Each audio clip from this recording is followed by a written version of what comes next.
Common newborn complaints of mothers. Episode 2. మనం కామన్గా normal healthy newborn బేబీస్వి మదర్ కన్సర్న్స్ చూస్తూ ఉంటాం, which are normal and some are abnormal. ఇవాళ మనతోని ఒక intelligent mother Monica garu and one very supportive father Shiva garu ఉన్నారు. So today will discuss what are their complaints. Monica garu, మీ బేబీకి ఏం కంప్లైంట్ అండి? ఏం ఇబ్బంది వచ్చింది? బ్రెస్ట్ ఫీడ్ చేసిన ఒక 5 minutes తర్వాత కొంచెం మిల్క్ వామిట్ చేస్తుంది. కక్కేస్తుందా? ఓకే. సో ఇది one of the very common complaints that babies పాలు తాగిన తర్వాత పాలు కక్కేస్తూ ఉంటారు. సో ఈ పాలు కక్కడం నార్మలా కాదా, ఎంతవరకు నార్మల్ ఎంత అబ్నార్మల్ చూద్దాం మనం. సో పాలు తాగిన తర్వాత ఎంత పాలు కక్కేస్తుందండి? 10%, 20%, 50%, 100%? 10%. సో ఏం చెప్తున్నట్టు 10 to 20% పాలు కక్కడం అనేది very common, very very common. 20 to 50% half milk కక్కేస్తాం అనుకోండి, దాట్ ఈస్ అన్యూజువల్. అదంత కామన్ కాదు. అలా కక్కేస్తే మీరు పక్కా మీ డాక్టర్ చూపించుకోవాలి. రోజుకి ఎలా ఎన్నిసార్లు పాలు కక్కేస్తుందండి పాప? ఓన్లీ నిన్న నోటీస్ చేసాము. ఓన్లీ నిన్నే ఒక ఓకే. సో డేకి ఒక 5 to 6 times 5-10% కక్కడం కామన్.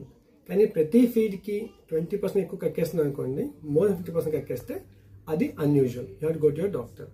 అదే ఒక 3-4 times కొంచెం కొంచెం పాలు కక్కడం అనేది కామన్. ఇప్పుడు మన పాయింట్ ఏంటంటే, how can we prevent it? So let's ask the mother what she has done to prevent it. So మీ అంచనా బట్టి అలా పాలు కక్కితే ఏం చేస్తే బెటర్ అనుకుంటున్నారు? నేనైతే వెంటనే కొంచెం బర్ప్ చేయించాను. పైన వేసుకుని బర్ప్ చేయించాను. కొంచెం స్లాంట్ లో కూర్చోబెట్టాను. కొంచెం బెటర్ అనిపించింది. మిల్క్ ఉండిపోయిందేమో.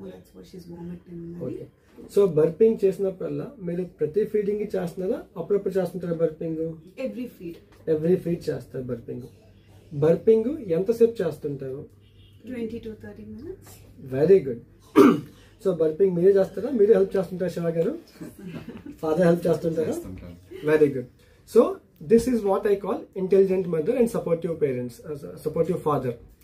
సో ఈ కేసులో మోనికా గారు ఎవ్రీ ఫీడింగ్ తర్వాత 30 minutes బర్పింగ్ చేస్తున్నారు. 30 minutes బర్పింగ్ చేస్తే బేబీస్ గ్యాస్ అంతా బర్పింగ్ చేసేస్తారు అండ్ హ్యాపీగా బజ్జుంటారు. అప్పుడప్పుడు ఒకేషన్ కక్కేస్తారు. బర్పింగ్ చేయకపోతే ఆల్మోస్ట్ ఎవ్రీ ఫీడ్కి పాలు కక్కేస్తూ ఉంటారు. So that's one intelligent thing she's doing. And burping should last at least 20-30 minutes. Down to up, కింద నుంచి బేబీ ఎత్తుకొని కింద నుంచి పైకి చేయాలి బర్పింగ్. Very good. యూజువల్గా మదర్స్ ఫీడ్ చేసి నాపీ కేర్ చేసి బజ్జు పెట్టేప్పటికే ఎగ్జాస్ట్ అయిపోతారు. ఎవ్రీ డే 10 times ఫీడింగ్ ఇవ్వాలి, 10 times పాస్ పోయాలి, బేబీ కేర్ చేయాలి, 10 times బర్పింగ్ ఇవ్వాలి. Mothers hardly have any time to take rest. Mothers rest తీసుకోకపోతే మిల్క్ స్లోగా తగ్గిపోతుందండి, లాక్టేషన్ తగ్గిపోతుంది.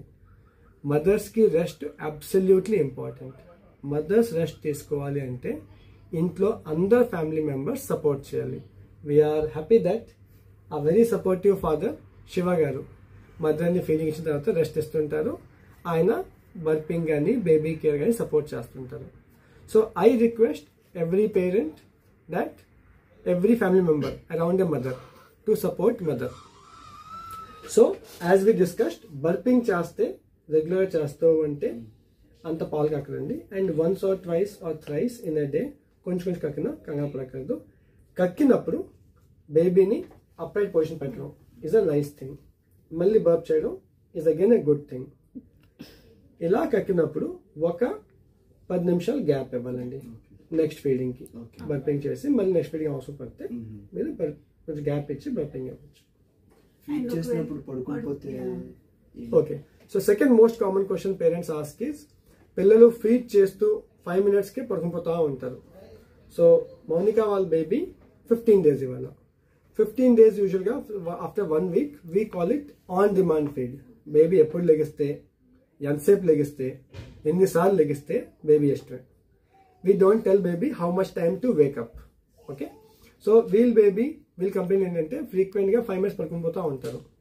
So we encourage mothers to actively engage the baby. ఇలా అని పాదాలు పామి we try to train the baby for 10 minutes or 20 minutes of feeding. అలా train అయ్యి 20 minutes తెలివేసి ఉంటే వెల్ అండ్ గుడ్. తెలివేసి లేకపోయినా 5 minutes పడుకుపోతే లెట్ దెమ్ స్లీప్, బర్పింగ్ చేయండి. మళ్ళీ వాళ్ళు ఒక గంట పోయి మళ్ళీ ఎగుస్తారు, మళ్ళీ ఇంకా ఫీడ్ అవుతారు.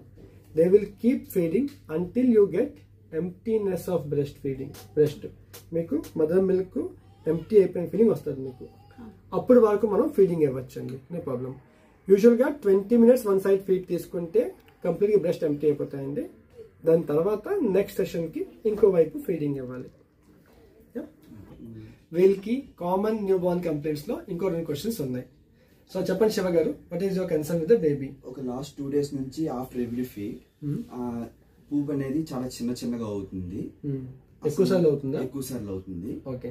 సో అది లూజ్ మోషన్స్ అని అవుతుంది. ఓకే. సో మీరు దానికి ఏం చేయమంటారు? సో పిల్లలు మోషన్స్ ఎక్కువ సార్లు వెళ్ళడం is a very common complaint. Mothers వచ్చి బేబీ బాగా పూప్ వెళ్తున్నారు, ఇలా వాటరీకి వెళ్తున్నారు, లూజ్గా వెళ్తున్నారేమో మాకు టెన్షన్గా ఉంది అనుకుంటా ఉంటారు. So normal babies can poop 10 times in a day.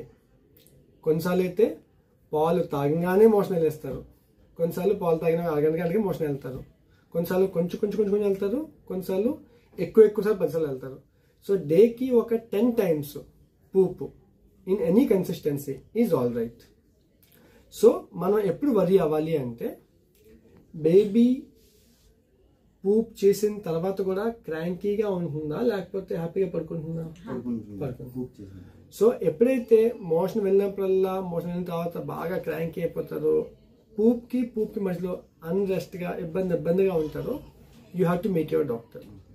Second, baby feeding ఎలా ఉంది? బాగా తీసుకుంటున్నా, తక్కువ తీసుకుంటున్నారా? కొన్నిసార్లు 5 minutes కే స్లీప్ లోకి వెళ్ళిపోతుంది. కానీ ఓవరాల్ డే మొత్తం చూసుకుంటే యాక్టివ్గా ఫీడింగ్ ఉందా? It's second point. బేబీ యాక్టివ్గా ఉండి బేబీ యాక్టివ్గా ఫీడ్ తీసుకుంటున్నారంటే కనుక మనం ఇది పెద్ద ప్రాబ్లం కాదు, this is not a big problem అని ఫిక్స్ అయిపోవచ్చు. అదే యాక్టివిటీ తగ్గి ఫీడింగ్ తగ్గి బాగా క్రాంకీ అయిపోతే ఇది ప్రాబ్లం అని గ్రహించి మీ డాక్టర్ని సంప్రదించాలి. So these 3 things, decreased activity, decreased feeds and baby becoming more cranky, ఇలా ఉంటే కనుక they are warning signs about baby not being well. Otherwise డేకి 10 సార్లు పూప్ వెళ్ళినా, వాటరీకి వెళ్ళినా, పిల్లలు చాలా రకాలుగా పూప్స్ వెళ్తారు. How many types of poops we can see. So పాల్లా అవుతాయి, పెరుగులా అవుతాయి, పన్నీర్లా అవుతాయి, సూప్లా అవుతాయి, లేకపోతే yellowish-గా అవుతాయి, సాఫ్ట్గా అవుతాయి, పేస్ట్లా అవుతాయి. ఇలా అన్ని డిఫరెంట్ కన్సిస్టెన్సీస్ ఈజ్ ఓకే. సెకండ్, అన్ని కలర్స్ అవుతాయి, yellow అవుతాయి, ఆరెంజ్ అవుతాయి, వైట్ అవుతాయి, క్లే కలర్ అవుతాయి, గ్రీనిష్గా అవుతుంది, డార్క్గా అవుతుంది, కొన్నిసార్లు ఆరెంజిష్ బ్రౌన్గా అవుతుంటుంది. అవన్నీ కూడా నార్మల్. రెడ్గా అవ్వదు, బ్లూగా అవ్వదు. These 2 are abnormal things. Okay, so all these consistencies of poop and all the colors of poop are normal. Adi worry avakaledu. Yeah, thank you so much and thank you so much. Thank you.